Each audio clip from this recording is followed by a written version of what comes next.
eu deixei abertas algumas abas aqui só para a gente conversar sobre o que tem no site e tal, partes mais chatas, né? Eu motivei o curso tudo agora, assim, critérios de avaliação, essas coisas super legais, né? Então, deixa só eu ver aqui. Está certo. Então, esse é meu site, tá? Eu mostro ele porque ele tem um link menorzinho, mais de boa, né? Tipo, o site da disciplina, não sei se tem link também, mas ele é maior, então costuma ser fácil entrar aqui, ó, logo abaixo, Teaching Activities, tem o link para o nosso curso de AD2. Daí se eu clicar ali, eu já deixei aberto para facilitar a vida, mas aqui estamos nós, são informações minhas e tal. Aqui, só para motivar, comentários do professor Tim Roughgarden sobre por que estudar algoritmos. Vocês vão ver que eu sou pouco original, se vocês assistirem, vocês vão falar, nossa, quanta coincidência com o que ele falou na primeira aula, tá? Mas está aí, uma outra fonte que é legal, estar motivado para o que a gente vai trabalhar é bom. Então, tem 2 videozinhos aqui. Aqui eu tenho sobre bases, né? Como a parte de algoritmos vai usar, obviamente, muita programação, que você já vem construindo em várias disciplinas, né? O início do curso de computação, fazendo um parênteses rapidamente, sim, acho que o início do curso de computação é um curso bem legal. Não sei o que vocês estão achando, mas espero que vocês estejam achando legal. Porque eu lembro, de novo, memórias muito tempo atrás, décadas atrás, quando eu entrei na graduação, tinha uma coisa assim, não, porque esses cursos de exatas, engenharia em particular, demora muito para você pôr a mão na massa, é muito base teórica e tal, e assim, eu me tornei professor, então eu não vou falar mal da base teórica. É importante aprender cálculo, GA, álgebra linear, é super importante, tá? É importante fazer o quê? Mas uma coisa legal é que vocês veem programação em computação, que é uma coisa central, né, desde o primeiro semestre, e a gente vai aprofundando em ramos diferentes delas a partir dali, né? Então a gente tem lá IPA e CAP, logo depois tem a ED1, que aprofunda na complexidade dos algoritmos, e PO, que aprofunda na organização do código, né? Agora a ED2 a gente aprofunda mais, e vai ter outras disciplinas, o RI, PAA. Então, assim, vocês estão sempre botando a mão na massa e programando, isso é muito importante, tá? É uma habilidade muito central para um cientista ou um engenheiro da computação. Mas a gente também tem análise aqui, né? A gente também precisa de um pouco de base matemática para poder fundamentar aquela capacidade que eu falei de desenvolver, de olhar para um algoritmo e falar, isso aqui roda em tal eficiência, isso aqui roda em tal... E um pouco de matemática do ensino médio ajuda muito nisso, especificamente as partes de probabilidade e análise combinatória e séries. No caso aqui não são as séries dos cálculos, aqui, né, é PA e PG. É progressão aritmética e progressão geométrica, saber as somas e tal. E eu deixei 2 linkzinhos aqui do Khan Academy. Então esses aqui são os vídeos do Tim Roughgarden. E aqui 2 linkzinhos... Opa, esse aqui é o cronograma. Errei a ordem. Está aqui, ó, 2 videozinhos do Khan Academy. Não sei se vocês conhecem Khan Academy, recomendo. É um site muito legal com vídeos e atividades para estudar matemática e outros assuntos, mas eles são excepcionais em matemática, tá? Se quiserem revisar esses assuntos, é bem legal. Então, ok, cronograma está aberto aqui, como vocês podem ver. Eu não vou passar em detalhes com ele, eu acho que eu fiz uma versão adequada aqui do cronograma, mas qualquer dúvida, depois olhem com calma no site e me perguntem dias, se tem algum conflito que eu não antevi ou coisas assim. A única ressalva que eu vou pôr aqui já é que, como o semestre é apertado, tem uma aula que a gente não vai ter por conta do Congresso de Iniciação Científica, que eles pediram para liberar, mas eu tenho material gravado, daí para vocês não deixarem de ter contato com o material, quando a gente chegar em árvores rubro-negras, eu vou deixar para vocês assistirem. Por conta. Mas aí tem outros detalhes, trabalho prático, coisinha, a gente já fala disso, mas eu não vou ficar olhando data por data, que eu acho que fica muito maçante. Mas é cronograma, critérios de avaliação e plágio. Acho que nesse vale a pena olhar um pouquinho mais, só para já deixar o negócio... Vamos superar isso, né? Vamos passar por isso. Como que se dá a avaliação no curso? Não é nada complexo. São 2 provas principais, P1 e P2, metade final do curso. Tem uma sub depois, que eu tento deixar, se não tiver imprevisto, que pressione o calendário, 1 semana depois da P2. Então dá um tempo para eu corrigir e para quem já acha que foi mal, ir estudando, coisa assim. Eu sei que é pouco tempo, mas é a ideia de dar algum respiro, né, para vocês conseguirem, quem tentar recuperar nota, coisa assim. Então tem P1, P2 e, se for o caso, a sub. Na parte de trabalhos práticos, tem trabalhos de programação que vocês têm que submeter e tal, vão ser 3 ao longo do semestre. Eles são distribuídos mais ou menos homogeneamente aqui, vocês podem ver datas de divulgação e entrega. Até o semestre passado, em AED1 e antes, quando eu dava AED2 e tal, eu usava o Run Codes. Infelizmente, o Run Codes vai ser um serviço que vai ser descontinuado. Eu não sei ainda exatamente o que eu vou usar. Talvez eu use o próprio Ava. Um colega meu professor falou que dá para programar para o Ava fazer a submissão automática, receber o código e compilar, tal. Não sei quão fácil. É fácil isso? É tranquilo? Não sei. Outros professores usam? O Rinaldo usou com a gente na pandemia, tipo, no EAD. Acho que o pessoal de CAP também, tipo, do Junker. Ah, legal. Mas ele consegue pegar o tempo? Eu não sei, então não. Eu não sei. Vocês quem já usou, ele é parecido com o Run Codes ou porque ele também funciona na ideia de que vocês submetem, o próprio servidor do Ava lá compila e roda o código e diz se está certo ou não. Mas talvez ele não seja sensível com o tempo, é isso que eu não sei. Eu acho que ele funciona, ele compila de fato, mas eu acho que ele não registra o tempo. Não sei como é. Tá. Eu vou ter que me adaptar nesse semestre, vai ser uma questão burocrática ali para resolver, mas a gente nós teremos trabalhos práticos, de preferência com correção automática nesse esquema, mas eu vou ter que me adaptar ao Ava, já que eu estava acostumado com Run Codes e ele vai parar.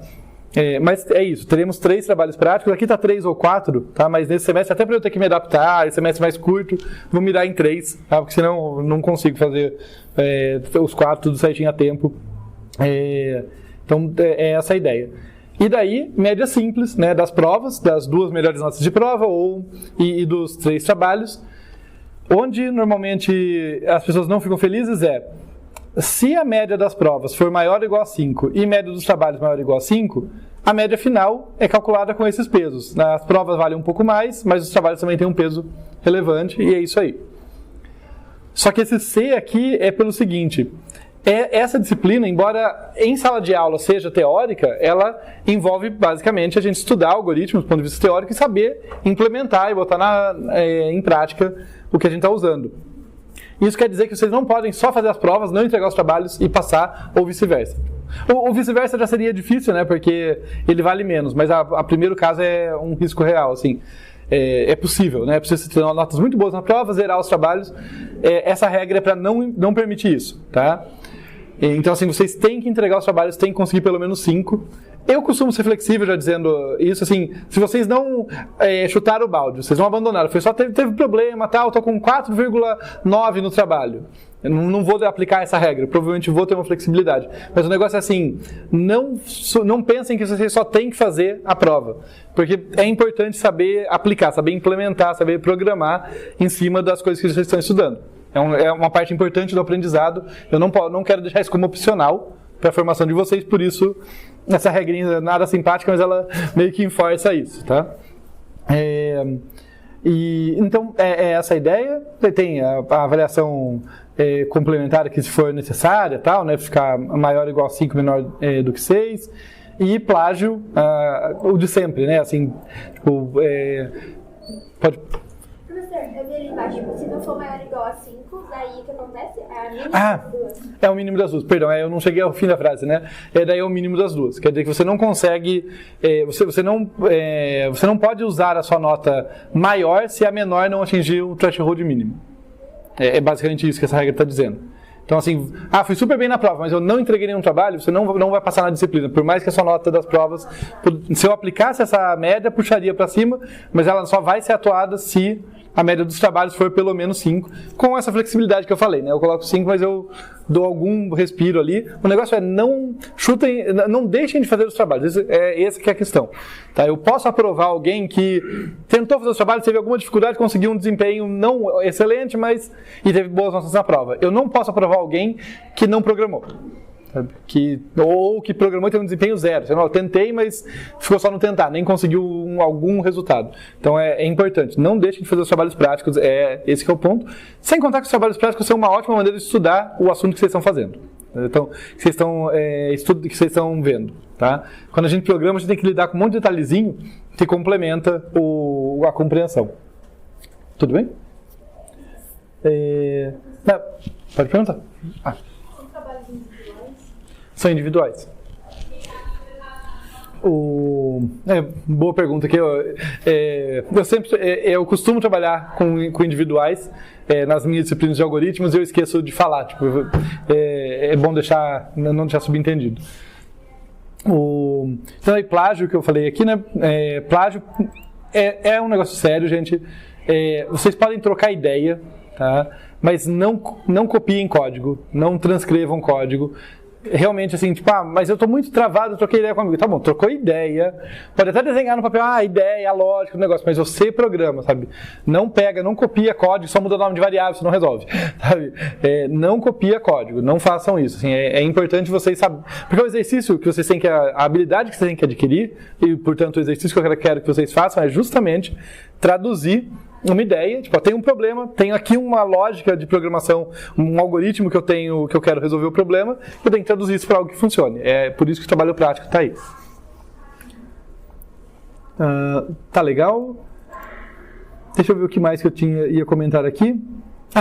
Aqui na página da disciplina, depois aqui dessas informações iniciais, tal, né, turmas, horários de aula e coisas assim, nós temos os tópicos das aulas. Eu dei uma mexida nisso, assim, para dar uma revisada antes de começar o curso, mas sempre pode mudar alguma coisinha. Então, por exemplo, esse PDF que está aqui, que eu já deixei até aberto ali, né, que é o mesmo desse, é o que eu usei alguns anos atrás, tá vendo? Então, não se assustem, tá? É só porque, como ele estava todo comentadinho, eu acabei não trocando, mas eu devo ir trocando conforme a gente tem as aulas e tal. Então, assim, não é que o material está atrasado, é só que às vezes tem PDF, vídeo que, né, eu substituo pelos novos com algum delay, tá? Mas muita coisa já tem vídeos e PDF, né? Tipo aqui, por exemplo, tem a playlist de alguma oferta minha de AED1, né? De AED2, perdão, estou no ato falha aqui.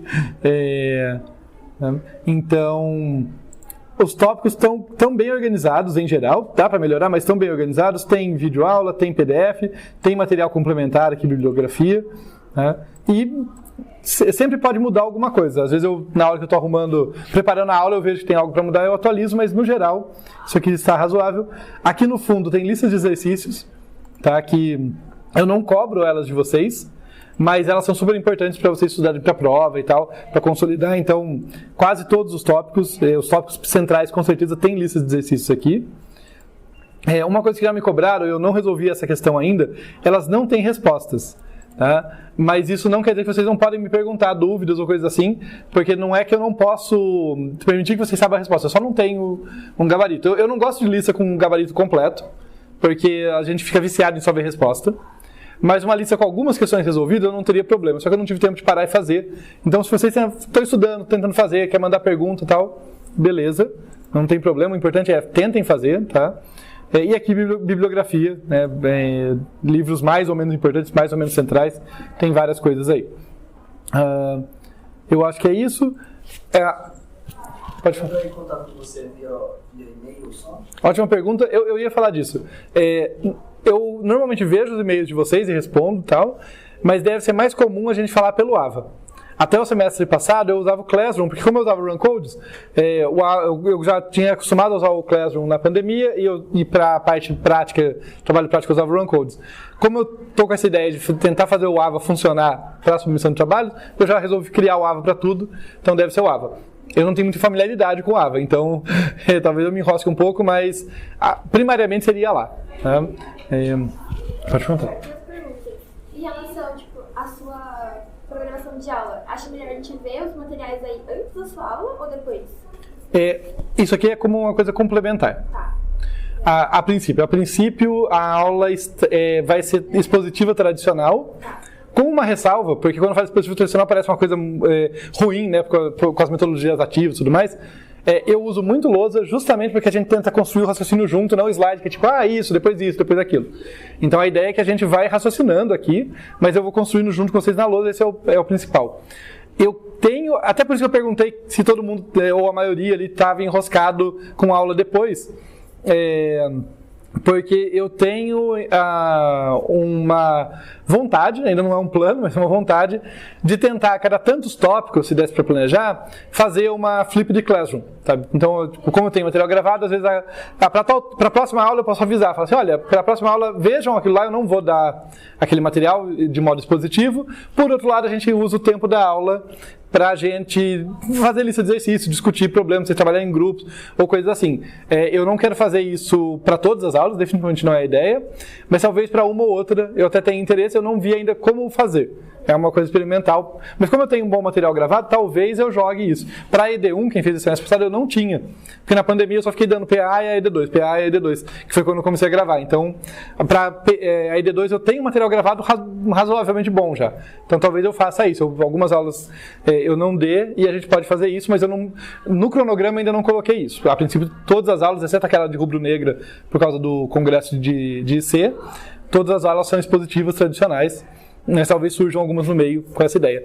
Aliás, já que tocou no assunto, vocês achariam interessante, tipo, fazer de vez em quando uma flip de classroom, algum tópico que vocês ficam responsáveis por assistir em casa, e daí a gente usa a aula para resolução de listas em grupo comigo tirando dúvida ou coisa assim.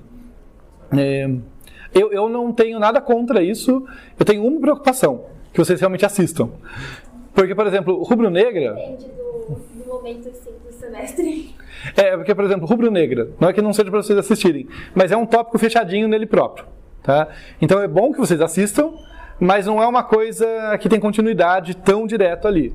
Agora, se eu fizer isso com um tópico que daí eu, tipo assim, beleza, fizemos essa aula de dúvida, discussão, foi produtivo, legal. Mas aí chega na outra aula, eu vou falar de uma continuação do material que vocês assistiram e vocês não assistiram, pode ser complicado, né? Então, precisaria do compromisso de vocês assistirem, pra gente poder fazer isso de vez em quando, tá? Pra eu não perder continuidade depois, né, no dia seguinte. Mas é uma ideia, pode ser legal. Pode falar. As listas, você falou que a gente tem que estudar, são tipo, as questões da prova são da lista? Pra gente ter uma são baseadas. Eu tinha dificuldade de responder isso porque a prova é uma coisa meio orgânica quando eu fazia, mas semestre passado acho que eu consegui visualizar o que acontece. Tem muitas questões na lista que é do tipo: implemente um código que faz tal coisa. Ou então critique tal código. Que é uma questão muito aberta para jogar numa prova. Daí na prova o que eu faço? Eu pego aquela questão ou uma parecida, né? Que era, implemente um código que faz tal coisa, eu implemento, coloco um erro e falo, olha, implementei um código que faz tal coisa, mas ele tem um erro. Ou então critique um código, em vez de criticar, eu já faço algo mais objetivo. Eu falo assim, olha, esse código é legal, mas ele tem uma ineficiência. Por quê? Corrijam. Né? Então, acaba sendo... A lista é mais solta, porque é um negócio para vocês trabalharem ali, não tem que ter certo e errado, A, B, C, não tem nada assim, né? Mas certamente é baseado. A prova acaba sendo baseada num tipo de questão da lista, com esses twists de ser uma coisa mais viável de corrigir ali, de ser respostas mais claras. Uma coisa que a gente aprende quando é professor é que você não pode dar liberdade para o aluno na prova. É bom que vocês tenham liberdade de trabalho prático, tá aí, nossa, vai lá programa, se quer... Mas assim, às vezes eu faço questão que assim, olha, implemente uma função que resolve tal problema. Eu sei que tem uma solução com 4 linhas, literalmente 4 linhas. Daí eu recebo uma página assim. Daí eu fico assim, meu Deus, eu não sei nem como corrigir isso, porque eu tenho que entender a página inteira para ter certeza que tá errado, porque vai que é um jeito muito rocambolesco de chegar na solução certa. Então eu fico maluco corrigindo. Então, por isso na prova a gente tenta deixar mais objetivo. Tá legal? Sim. Então, algumas coisas, já está quase acabando, tá, gente? Mas que eu estava mostrando para vocês aqui é a coisa que a gente comentou. Aqui umas coisas para ler ou estudar por conta do Khan Academy, eu já comentei, né? Eu até já mostrei aqui para vocês. Tem também aqui, olha, 2 coisinhas de programação.